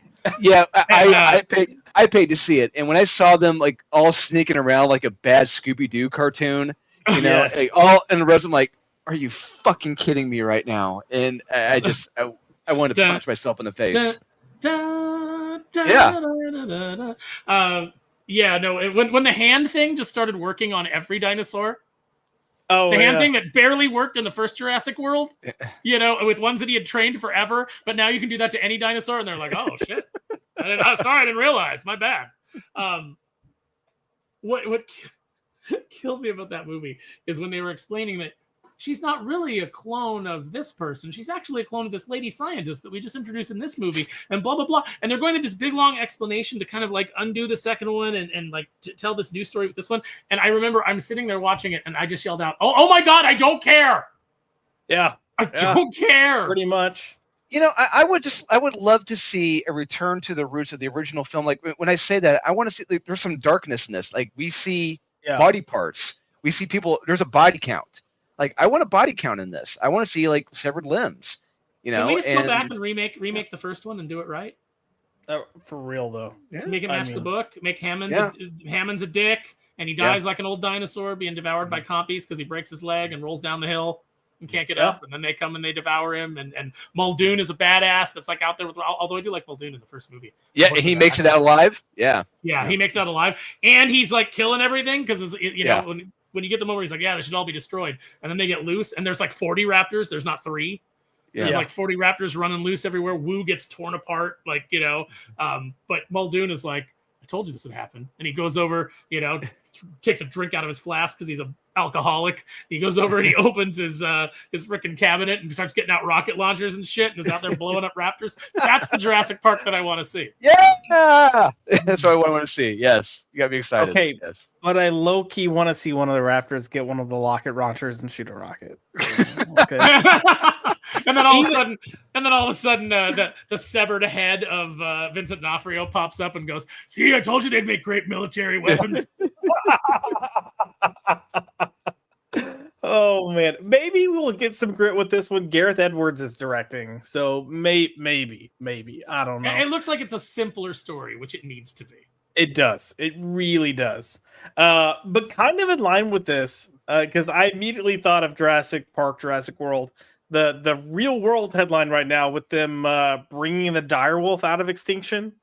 Yeah. Like, am I the only one that's like, did we learn nothing from these Jurassic Park films? The No. scariest part of that is them going like the scientist that did it was like, because people are like, but why though? Like, why do this? And they're like, well, you know, a lot of things are important to our ecosystem. And then when they go extinct, you know, our ecosystem's not in balance anymore. So we can reintroduce them to the ecosystem. And it's like, you don't know how they fit into the ecosystem. That ecosystem doesn't exist anymore. It's not like these were, you know, like it was deforestation that killed the dire wolves. It's like 10,000 years ago, they went extinct. Nature chose them from extinction, to quote Ian Malcolm.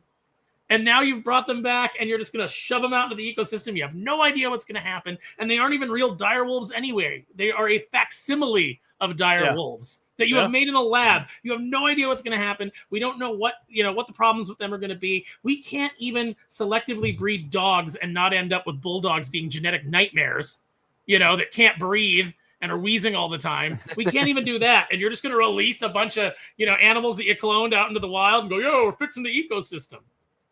Piss off. I'm with you. And the woolly mammoth is next, apparently. So their goal is to have it. That's kind of cool. Yeah. Well, their goal is to have it brought back by 2020. Put it in the zoo though. Like it doesn't get released back out into the wild. Agreed. God, can you imagine how much money zoos would pay for that? Like, that would be like, hey, this is the first time you've seen a woolly mammoth in however many years. And next thing they'll be doing dinosaurs. Can you imagine that? Jeez. You can see anything going wrong there. I mean, you know what I think would be a good idea? What if you could go to a theme park and pretend to be a cowboy and everything was just robots? Oh, there we go. That'd be good too. Yeah, you could be a cowboy for like a whole week.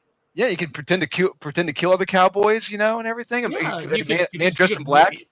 Yeah, you could rape other cowboys if you felt like it. Whoa. You know, nothing go wrong there. You know, the AI will be fine with it.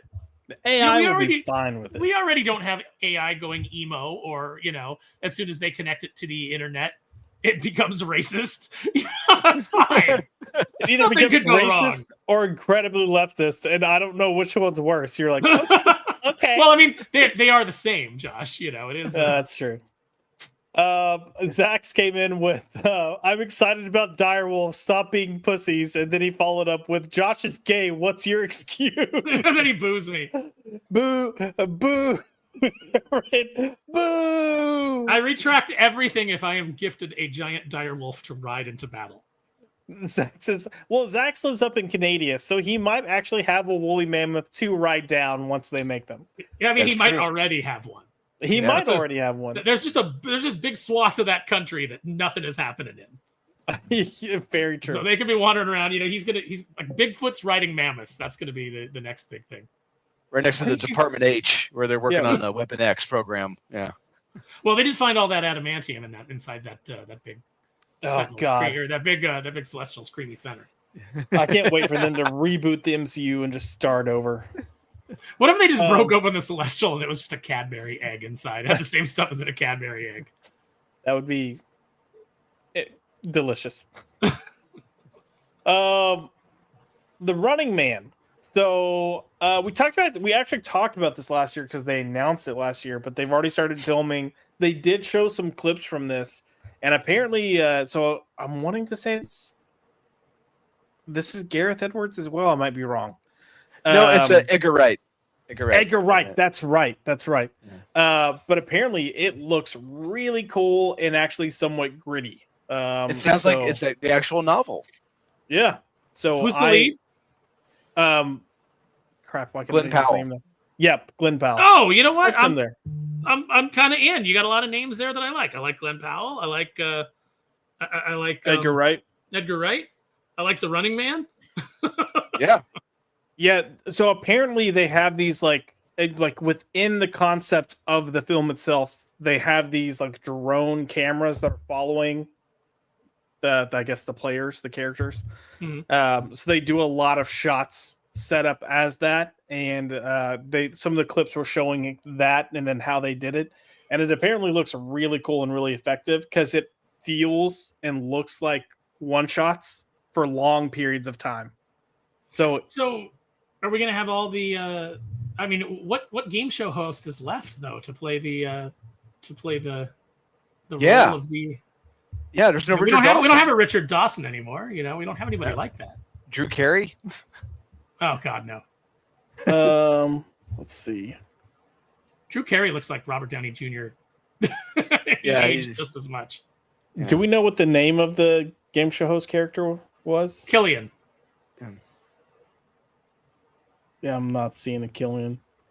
As far as like potentially older people that are in this, you've got Josh Brolin, William H. Macy, and then Sean Hayes. It's gonna be Brolin. Okay. Or no, Oh, what it if is- it's- okay. You're right. No, it is. He's Dan Killian. My bad. Yeah. Okay, cool. And then Sean Hayes is probably like an announcer, maybe, or Bobby Thompson. okay, I think that's a new character. Oh, there's. I would two love it if people- Sean Hayes was one of the gladiators, just like this flamboyantly gay gladiator. He can have the flamethrower powers. You know, he's flaming. Yeah. I'm flaming. He's like, hello, fire. That yeah, no, this is one I'm actually excited about. So I'm looking forward to this, and later this year, November 7th, 2025. So it'll be here before we know it at the rate this It's year gotta is be better going. than the total. Gotta be better than the Total Recall remake. Oh Ooh. God. Man. Oh, that was rough. Plus, you know, you just can't beat that original one with Arnold. No, weeks. but like, I mean, it's 2 tough. weeks. It's tough to get me to not care about a movie that has Kate Beckinsale in it. Yeah, fair. Because at least, I mean, I saw all the Underworld movies. What does that tell you? Exactly. Look, I'm gay, and I saw all the Underworld movies for the same reason as you. Yeah. But it's just It almost worked. Almost. with that little segue, we were talking about Total Recall. I love the original Total Recall. What that made it so powerful is that they actually went for it. They went to Crazy Town. They went to Mars. We got mutants, and we got crazy special effects. We got squibs galore. And that Total Recall was just bland. It was just there's nothing. It was all toned down, tame. PG. Yeah, and PG. Yeah. Yeah. Yeah. By the way, Drew, where do you fall on the is it real or is it all in his head debate? He got lobotomized. Yeah, it was all in his head. I agree. It's all in his head. That white light at the end, that was the lobotomy. Yeah, and the fact that the eyeballs bulge out and then go back in. You know, it's like that's a fantasy scenario. The idea that you could just melt ice and that will create an atmosphere. You know, this is all stuff that would be like a sci-fi writer, a scenario, not a real thing. So Yes. Yeah. Zax is right. Rise of the Lycans is underrated. Yep. Shows Michael Sheen's range too. Those Yeah. Underworld movies, because like when I realized that he was the same guy as it was in like stuff like Good Omens. But it's like that's the guy from Underworld, but he's also and then he's the David Bowie character in the Tron movie, the Tron Legacy. Yep. And but like realizing that he's the same guy that was on 30 Rock playing Wesley Snipes, Liz's British, you know, like settling soulmate. I was like, what? That was the guy from Rise of the Lycans. Went back and watched it. Sure enough. Yep. Well, he's in the original too, like the original Yeah. Underworld. Yeah. Yeah. That was actually the first thing I ever saw him in was the original Underworld, and I was like, "Oh, this Same. guy is great." And then I think he do like Frost Nixon, and I was Yeah. like, "Great!" And then everything else after that, I'd be like, But he was always good. Like, yeah, no, agreed. But yeah, definitely a good actor. Sometimes I just wish I would love to see him do more of those intense things, I guess. But pick better projects. Yeah. Karate Kid Legends. I saw the trailer for this the other day on YouTube, and I liked it. I was like, I think I'm in. I said the same thing. And look, people were like, well, what about the Karate Kid show? And I'm like, I haven't been watching, so I don't know how this plays into it, if it does play into it. But to me, Yeah, this they haven't really good. said. They haven't said either if it plays in the Cobra Kai. Yeah. But yeah, I would hope it does. You know, because it's you have Daniel LaRusso here. Here, and he was in the Cobra Kai series. It's like it's got to make some kind of sense because that show's been on the air for a long while. Yeah, I think the last thing, and it was a success, while streaming. And I think the one thing it was so successful because it was originally on YouTube Red. It's when it originally premiered, and then it was so successful went to Netflix. Yeah.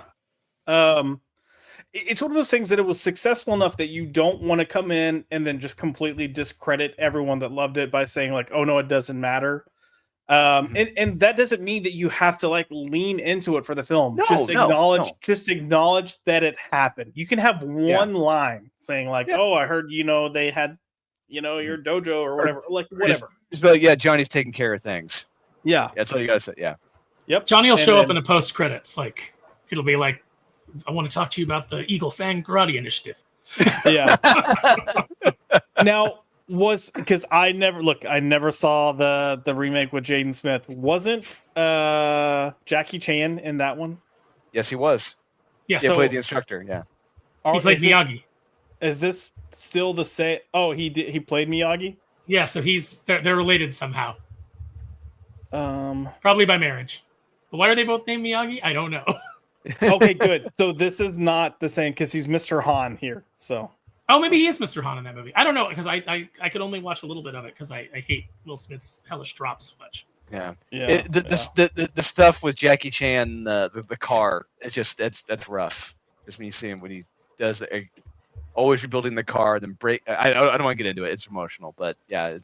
He is Mr. Han in the one with Jaden Smith. So. Yeah, because Miyagi's not a Chinese name. Oh yeah, true. They still called it Karate Kid though, even though he's learning kung fu. There's no karate in the movie whatsoever. Kung fu. I teach you kung fu.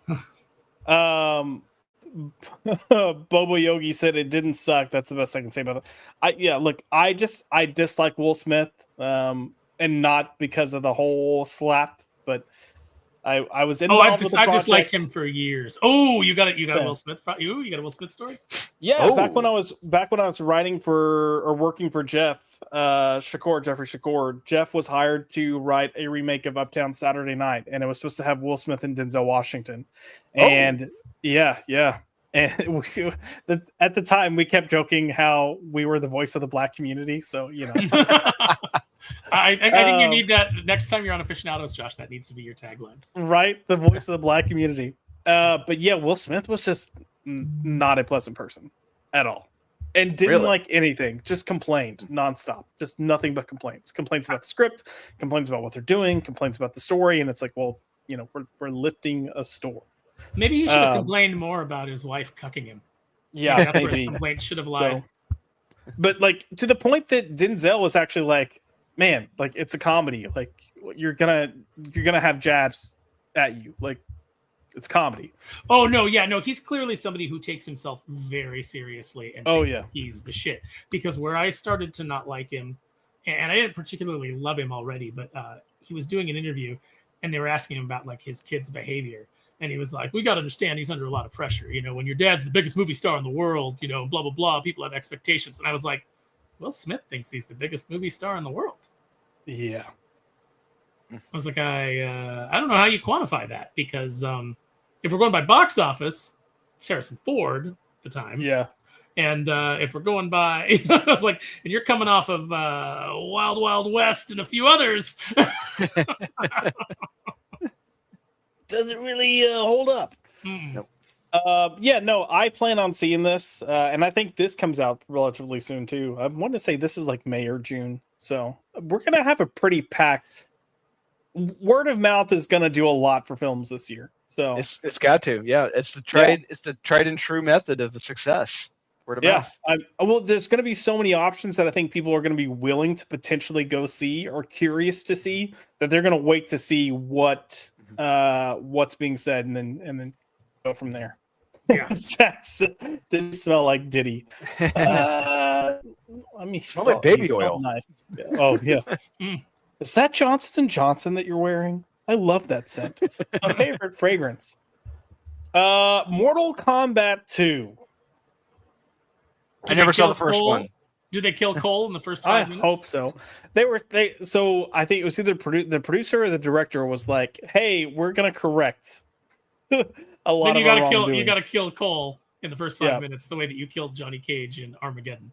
Yeah. So again, we'll see. I thought the first one of the remake sucked, and they got very lucky that it released during quote unquote like the very beginning of COVID, so they could use that as their excuse. So hopefully they get their shit together with this one and do some fun stuff. They said they got awesome fight scenes and fatalities, but So they I know like they it. Drew, in the first one, you know when you think of Mortal Kombat, Which are we talking about? The 1995 first one? No, Oh. this series. Yeah. Okay. In the first one, since you didn't see it, let me just break it Okay. down for you. All right. If you were writing a Mortal Kombat movie and you said, "Hey, what characters do we have to play with?" You'd probably say there's a lot of different characters that we could make our focus character, right? Yeah, absolutely. What if instead we just hired Louis Tan, who can't act, the guy that played Shatterstar in the Deadpool movies? He can't act. We made him the lead, and he's a failed MMA fighter, and later in the movie, he grows literal plot armor and defeats Goro. Yeah. Is he any of the known fighters in Mortal Kombat? No, he's it's a completely made up for original. this. Why in God's name would you call it Mortal? That doesn't make any goddamn sense. Nope. I And would then say you set up that he's descended from Scorpion. Like you Yep. open the movie with What? this kick-ass scene. You open the movie with this kick-ass scene where it shows Sub-Zero killing Scorpion and his family. But Awesome. then then there's like a baby that survives, like a hidden baby that, and then Scorpion goes to hell. So throughout the movie, he's having flashes of Scorpion, and you think, oh, okay, he's going to become the modern day host of his ancestor, Scorpion. No, that's not what happens. Scorpion just shows up later. He has a revenant. And Cole is completely superfluous in every way. And they spend the whole movie like telling you what a loser he is. He's not even good at MMA, Nope. but he has a dragon tattoo. They all have dragon tattoos, by the way, like that are marks. The Mortal Kombat symbol is like a birthmark, and that lets you know that you're one of the chosen that will compete in Mortal Kombat. And the only way that you can get it is to be born with it or to kill somebody who has it. So Sonya doesn't have it, but later she kills Kano, who does. And by the way, Kano's power manifests as an eye laser. Yeah. like he's like it's literally like mutant powers. It is the dumbest shit that you could ever possibly do for a Mortal Kombat movie, with the exception of Armageddon from back in the 80s or the 90s. God damn it. It was definitely bad. We're gonna try to do like a quick fire because I know we've got to try to wrap up soon. So we're gonna run through just real quick. Mission Impossible: Final Reckoning. It's got Haley Atwell in it. I'm gonna see it. Yep, I'm there. I thought the last one was excellent, and not enough people went to go see it. So hopefully they fix themselves and go see this final film. Yeah. Hopefully they do like back-to-back screenings too, or like go see this and then come see the new one. Is it Makes really sense. the final reckoning? Yeah. Will this be the final one? We'll see how successful it is. Yeah, right. Or will it be Mission Impossible? We found another reckoning. Speaking of reckoning, Liam Neeson with that skirt showing up is reckoning some people. The Naked Gun. Are we excited or no? I am cautiously optimistic. Same. Same.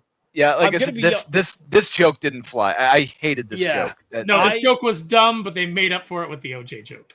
Exactly. Yes, that was hilarious. The OJ bit was the part that made me laugh, and I was like, okay, maybe. But because you're like, maybe they're going to push the envelope. Maybe they're going to. Right. But now, my only question is, I think about that OJ joke. I'm sorry, you want to push this, but like, how would it be funnier if they played it up as a Norberg as like the greatest hero on the police force? Like everyone admired him, and like just like it just went out of their way to see how great and amazing he is. That could actually be really funny. That could. I didn't like this whole opening scene. I didn't like him like killing people like he's Liam Neeson and not Frank Drebin. Yeah. You know, it is kind of funny having this man in his 70s called Leslie Nielsen dad. Like, you know. Dad. Yeah. Well, to be determined, but that OJ did a lot a lot of goodwill. Yeah. F1. So this is supposed to be very reminiscent to like the tone of Top Gun Maverick. So I liked Ford versus Ferrari, even though I don't care about racing. I do tend to like movies about racing and about like, you know, that sort of thing. So this looks like it's gonna be pretty good. Yeah. It looks like they're go ahead. I was gonna say, I live in a racing town. Home of home of racing, Indy. I can't wait to see this. This looks like a lot of fun. I think this is going to end up being like one of those award darlings that's also popular with audiences. So, which Hollywood needs that right now. So hopefully they lean into it. If not, they're stupid. But yeah, I think it looks good. The Beatles. Okay, we have to take a second to talk about this. The Beatles. Now, Aaron, have you heard about this? I've heard that it's 4 different movies, each one focusing on an individual Beatle. I think we'll get the first one. And then that will be it. Oh no, they're all coming out like in the same month. Yeah, like a month apart. Let's say like what, September, October, November, December. They're all each coming out a month apart. No, I think they're all only a week apart. Oh, a week apart? Oh, yeah. Crap. Because that's been the big thing. Is like, so it's. I think they're all supposed to land in like April 2027 or something. I think this is a worse idea than giving Kevin Costner 3 films to do his Horizon project. Yeah. It's box office wise, what are you doing? Like, I mean, do you really think people are going to go see 4 Beatles film? I mean, you're going to find out which Beatles is the most popular. I kind of already know. It's going to be John. Yeah. It's going to be John, Paul, and then the 2 other guys. Yeah, I mean, a film about Ringo. Good luck. Yeah. I don't know. I think the casting is great. Like, good job there. But you should have just done, or if you're gonna do more than one Beatles film, do like Beatles films, but in different eras. You know. I think they're the most overrated band in the world already. So like, agreed. I mean, there's some of their music is really good, but I mean, I'm very. But some of curious. Nickelback's songs are really good. And do we want more Nickelback movies? Never Again, baby. Great song. I don't know what Sony's doing with this, but I guess Sam Mendes, good luck. Maybe, I don't know. I'll watch it when it comes out on streaming. What can I tell you? Ballerina Lionsgate. Yes, this is a yes. Okay. What do we think about them creating this whole, like, I mean, they're just continuing to roll out with John Wick stuff. Here's the thing. Lionsgate decided to help determine what they should do. They started using an AI program, and their AI program kind of helped them determine that they're going to do the Donnie. Is it Donnie Yen? Oh, I won't see that. I don't care about that. Yeah, so his character is going to get a spin-off film, and then they're also doing an animated prequel to John Wick. Okay. And I'm like, okay. I mean, if it's anime, if it's like the very best kind of like quality anime, I'd be interested. Yeah. They did show a clip from this at CinemaCon, and it was one of the action clips, which kudos. I mean, that's your selling point for anything John Wick related. But apparently they showed, it was like a 5 to 6 minute clip that they showed. And when it finished, it felt like the clip had actually ended, like that scene, that was the end of that scene. And then the director was like, oh, by the way, that's just 1/3 of this specific action sequence. So I saw the trailer. I saw the trailer when I went to see Working Man. And I was already kind of like, this looks cool. You know, I like Ana de Armas. I like movies where, you know, women kick ass as long as it's plausible, as long as it's, you know, it's not like a, you know, 100-pound woman, like wailing on 300-pound guys. Yep. Yeah. You know, like not that, like the little weird midget from Brave New World. so I was already in, and then I'm like, they're like, yeah, we need somebody who can stop her, and then they showed John Wick. I had no idea that was coming, and I was like, oh, John Wick is like kind of like going to be the antagonist at least for part of the film. I dig it. I'm into it. And then I liked what Ana de Armas said about it, where she said, like, this is what we should be doing. We should be creating characters for women that are not stealing characters that are already men. Like you just create something new. You don't go and try to just plug a woman into a traditionally male action franchise. You come up with a reason why you need to do this. So into it. Mm-hmm. I think we got like 2 slides left. 28 years later. Yes. There. Can't wait. Yes. Cool. The only not thing sold on part 2. Not sold on part 2. Oh yes, I saw who's attached to that. I'm like, yes, yeah. No, I don't think Sony sold on part 2 either, because they greenlit part 1 and then they greenlit part 2, and then Nia DaCosta is directing part 2, and then they go, we'll wait before we greenlight part 3. Because it's supposed to be a 3-part story, so they literally like, hey, so go see parts 1 and 2 so we can do part 3. But it's going to be interesting because this comes out and then part 2 comes out like 6 months later. So they're like, wow, yeah. And part 2 is called 28 Years and 6 Months Later. Oh God, probably. The Black Phone part 2. There's a lot of no. It should have ended with part. It should have ended with part 1. I saw part 1. I enjoyed it. It should have ended there. There's no reason to have a part 2. No reason. So I'm hearing that this leans really heavily or more so into like the cult, like the metaphysical aspects, I guess. So okay, I don't know. Sure. Why not? I have no idea what you're talking about. Yeah. But it was a serial killer, child kidnapper, and the recent kid he kidnaps is able to talk to spiritually with one of the kids who died there, is trying to figure a way out. But it's just like, but they killed the guy at the end. It's like, why? Never mind. I'm spoiling too much of the film. But they killed John Wick in John Wick 4, but that's not stopping them from doing John Wick 5. That's true. Yep. And then last but not least, The Bride from Warner Brothers. So No. Maggie Gyllenhaal. Did you say no? No. Okay. Nope. Interesting. The Bride. I mean, I'm like, okay, maybe, and then you go Maggie Gyllenhaal, and I'm like, no.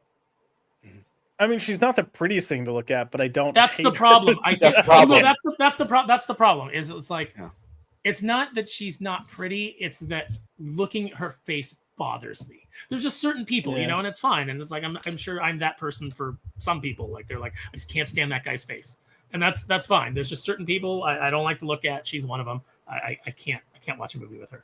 Yeah, it's the same way with me with the chick who's playing Yelena in the Thunderbolts movie. I don't understand the appeal with her or Zendaya. Mm-hmm. See, I don't have a problem with either of them. Like, I understand, like, and I think that there are times that they look pretty, but it's like, it's like Sydney Sweeney. Can I recognize why people find her attractive? Boobs. But otherwise, Boobs. But can I recognize why people find her attractive? Yes, she's just not my thing. Now, hold, because I do. So Maggie Gyllenhaal is not in the film. She's directing it, right? She wrote and directed it. Yeah. Oh, then maybe. But Christian Bale's clearly playing Frankenstein, and then they have hold on, I gotta look at her name, Jessie Buckley, that's playing the Bride of Frankenstein. I don't know what she's been in. I think I'm in.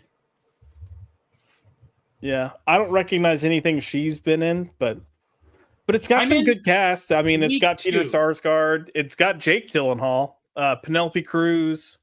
So Skarsgård. Skateboard. Yeah. Jason skateboard. Jason skateboard. That's what Florence Pugh is built like a fire hydrant. I don't even know what that means. I do. She's built like Chloe Grace Moretz. Like, what is your fucking body? I have no clue what the hell it is. Listen, we don't talk. AJ is going to get upset if he pops in the chat and hears this. There's a running joke about him and Chloe Grace Moretz. Remind me, Josh, next time we're on to tell you a Chloe Grace Moretz story from my time at Merck and working at Legends. Wait, what? I'll tell you a Chloe Grace Moretz story that has nothing to do with Chloe Grace Moretz except for the fact that she was the focal point of the story. and it's unsettling. It might actually be similar to the AJ story, so we'll have to compare notes. Look, we did run a little bit over. That is our show for tonight, and I don't want to keep these guys because they have to get out of here. So real quick, Aaron, if people need to find you, where can they find you, and what's going on with you, brother? So next week I'm heading out to Vegas for the Nerdrotic meetup. I'll be on Comics Aficionados on Saturday. And aside from that, go check out Kneel Before Doomface on Kickstarter. We are just a couple of weeks away from wrapping everything up. And then we're going to do one final push to get anybody who has not jumped in to get their order in. And then we're going to shut it down and go to print.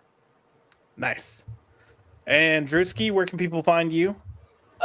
You can find me on Facebook, Dolan Waddick. You can find me on Instagram, Dolan_Waddick. You can Friday nights, you can find me on Max's channel. Saturday, you can find me on Wes's channel doing the best of the week.